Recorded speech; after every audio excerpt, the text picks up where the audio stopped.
This is something actually I think is essential. I find common amongst younger people, including myself, when they discuss what do we believe in with regards to evolution.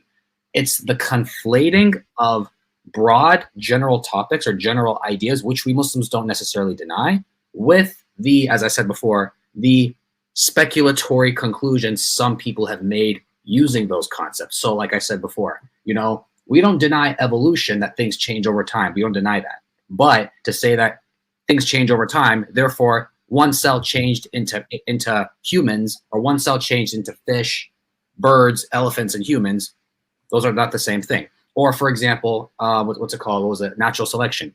Yes, we don't deny the general concept yet. Yes, sometimes, typically when things change, when animals do change over time, the animals or the creatures with more favorable features are more likely to survive, whether it's having more fur, having, I don't know, stronger legs or whatever it may be. We don't deny that, but we do deny that that is the method to somehow explain that a cell can go from a cell to a fish and an elephant and a dinosaur and a human and so on and so forth. It's just the conflating of what we generally accept and what we don't accept. The general accepted concepts with the false speculations or with the very dramatic, I should say, speculations some people make.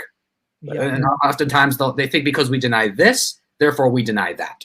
Yeah. So this is known as the fallacy of equivocation, right? This issue that you just highlighted, this point, in my experience, deals with 90%, if not more, of the questions I have about evolution, right?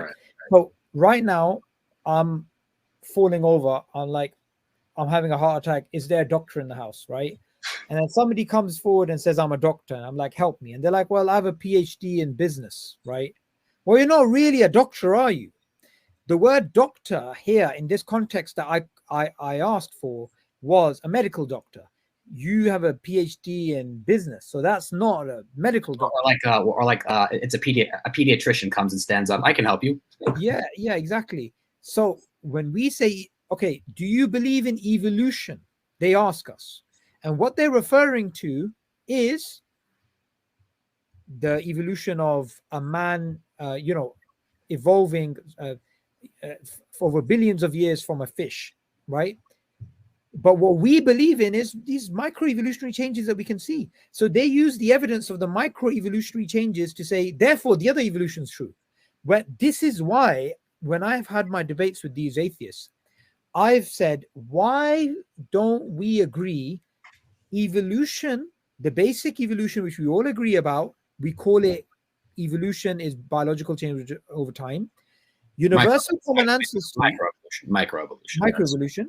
Yeah. Universal common ancestry and the idea of natural selection created it all. Just call that Darwinism or neo-Darwinism.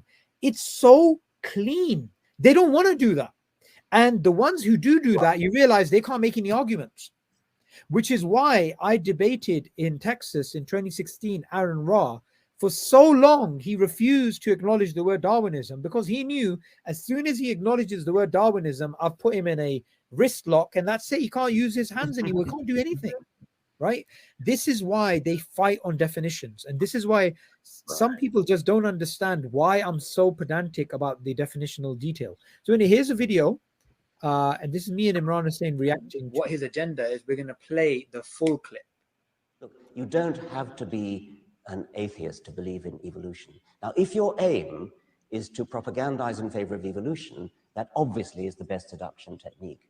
But if your aim is to kill religion, as mine is, then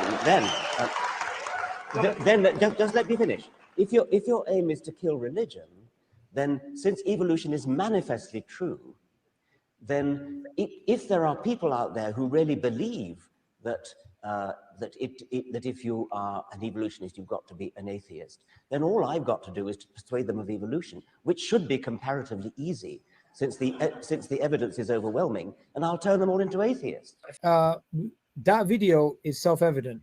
Can't believe that was 9 years ago now.